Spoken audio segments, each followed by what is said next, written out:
मेरे साथ भी हादसा होता है। एक बार मेरी बीवी ने पूछा मैं मायके जा रही हूँ, चली जाऊँ, पास में ही है। मैंने कहा ठीक है चली जाओ, कोई बात नहीं, बहुत दिनों से नहीं गई। हाँ तुम तो चाहते हो कि मैं चला जाए, चली जाऊँ, तुम्हें तो अच्छा लगता है। मैंने कहा ला हौल वला कुव्वता इल्ला बिल्लाह। यार तुमने इजाज़त मांगी, मैंने दे दी। 1-2 महीने के बाद फिर कहने लगी कि मैं चली जाऊँ, थोड़ी अम्मी की तबीयत ख़राब है। मैंने कहा नहीं अभी तुम्हें जाने की कोई ज़रूरत नहीं है, 2-4 दिन रुको, हम दोनों चलेंगे वो देखने के लिए। लो तो मैं तो आपके घर में क्या नौकर कैद होके रहूं हैं? मैं जब भी जाना चाहूं तो आप भेजेंगे नहीं?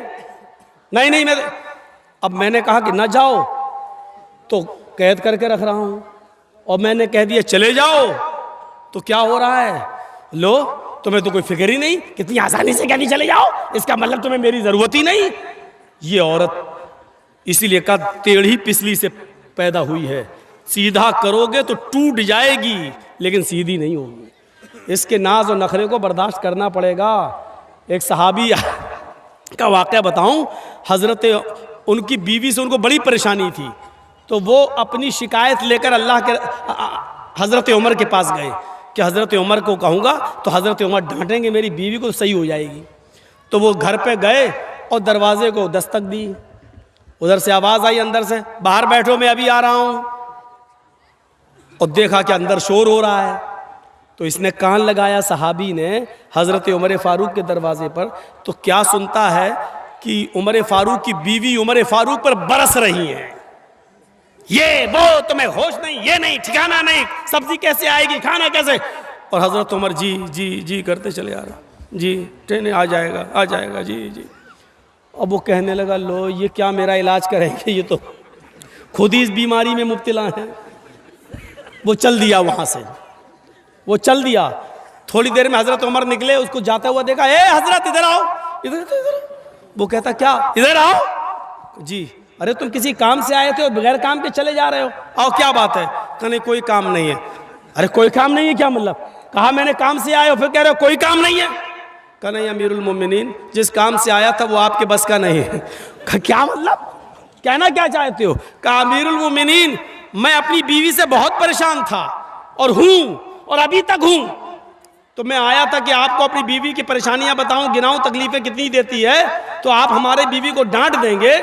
यहाँ आया तो देख रहा हूँ आप ही की बीवी आपको डांट रही है, आप अपनी बीवी को नहीं समझा पा रहे तो मेरी बीवी को क्या समझा पाएंगे? तो हज़रत उमर फ़ारूक ने कहा बैठो इधर और सुनो। कहा क्या, तुम्हारे घर खाना कौन बनाता है? कहा मेरी बीवी। कहा खाना बनाना उसका हक नहीं है शरीयत में है? बताऊं कि ना बताऊं?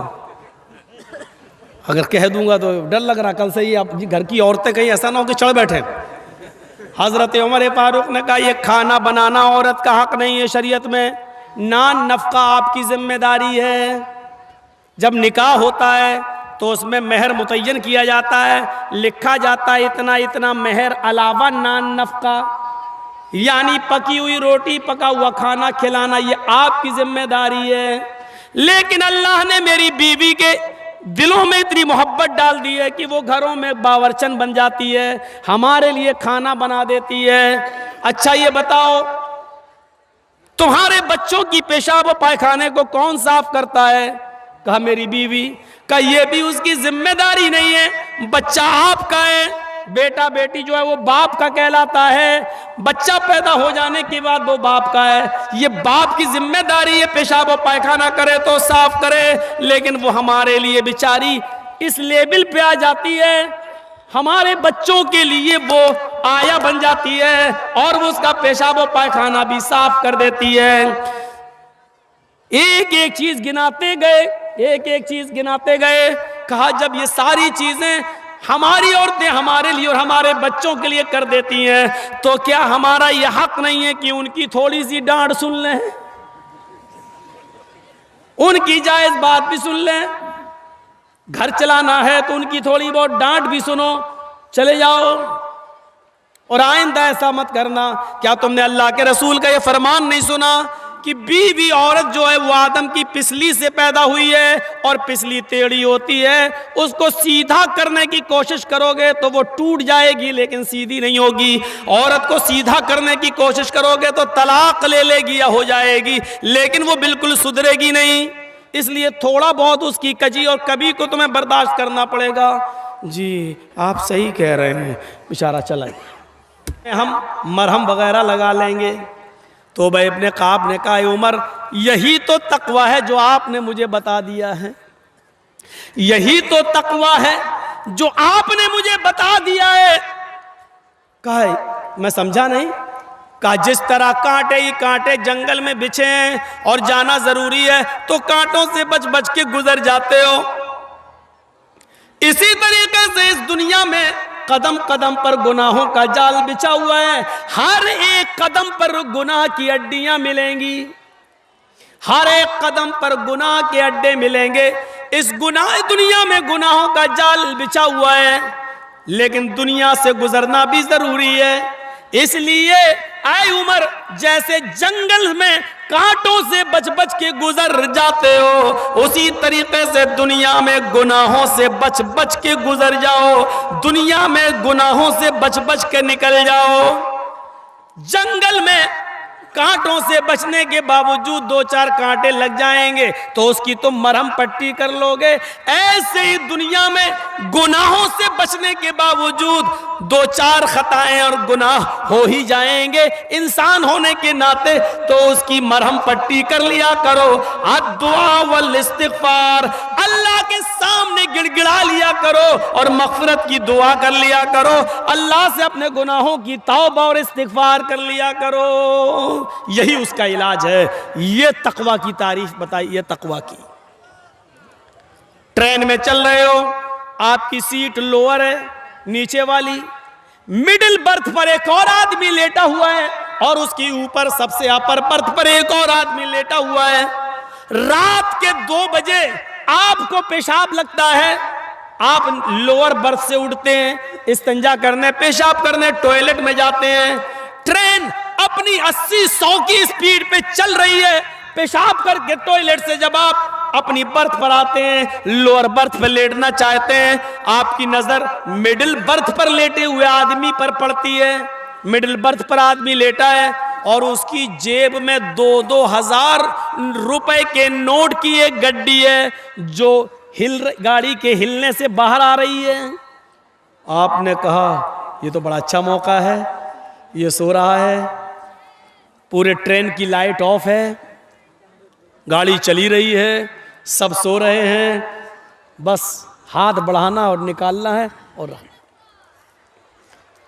लेकिन आपने हाथ बढ़ाने से पहले एक बार और देख लिया, सब सो रहे हैं कि नहीं, कोई देख तो नहीं रहा है। आप बिल्कुल मुतमईन हो गए, सब सो रहे हैं, किसी की नजर नहीं पड़ रही है।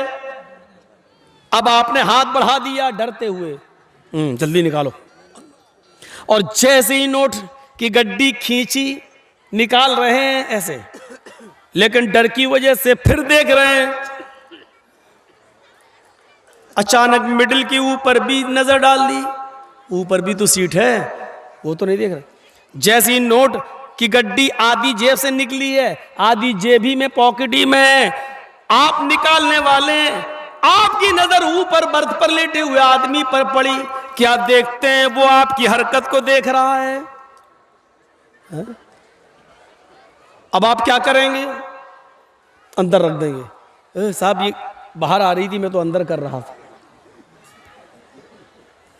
नहीं हिम्मत होगी चोरी करने की। या दूसरा रास्ता, किसी से कहना नहीं, निस्फुल ली व निस्फुल लकुम, आधा आधा, आधा तेरा आधा मेरा। लेकिन जरूरी नहीं, हो सकता है वो आदमी ईमानदार हो, ले ही ले। तीसरा रास्ता यह है कि हम तुझे 1 रुपया नहीं देंगे और अंदर भी नहीं रखेंगे, भागें और चलती हुई ट्रेन से कूदें। ये आप खतरा मोल ले नहीं सकते, अपनी जान को खतरे में डालकर भाग नहीं सकते। बेहतर यही समझेंगे कि अंदर ही रख दी जाए और उसको मनाया जाए, भाई ये बाहर आ रही थी, मैं तो अंदर कर रहा था। एक मामूली आदमी जब आपकी चोरी की हरकत को देख लेता है तो आप चोरी करने का इरादा तर्क कर देते हैं।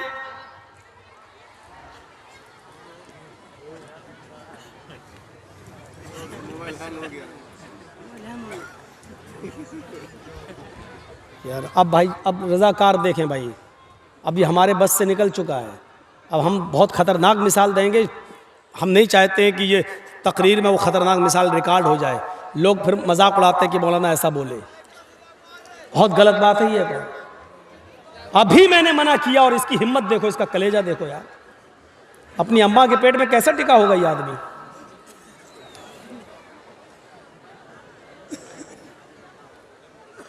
भूल जाता हूं मैं, डिस्टर्ब हो जाता हूं भाई, नहीं हमारी आदत है। हम लोगों ने बंबई के प्रोग्राम देखे, कर्नाटक के देखे, बेंगलोर के देखे, हैदराबाद के, कितनी शांति सुकून, सरों पर बैठी मक्खी तक नहीं उड़ाते वो यार। सीखो उन लोगों से यार, तहजीब देखी उनके प्रोग्रामों में हमने।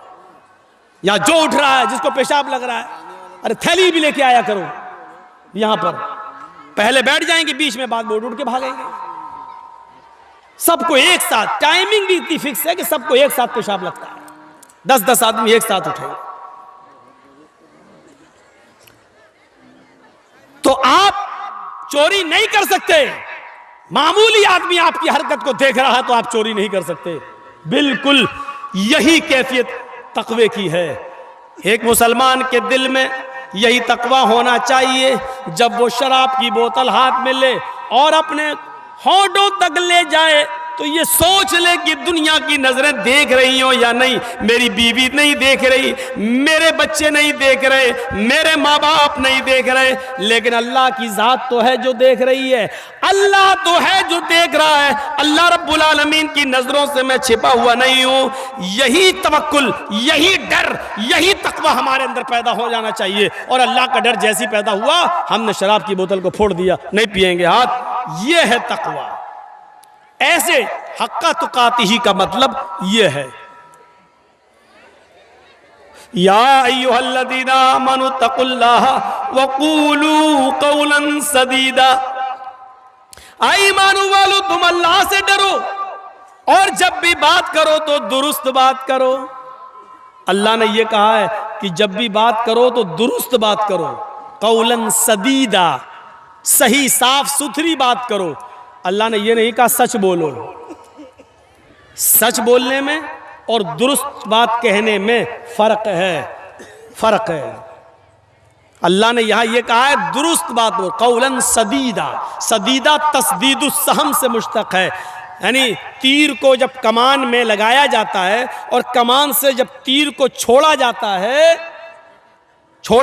है तो वो तीर बिल्कुल निशाने पर जाता है, बिल्कुल निशाने पर सीधा।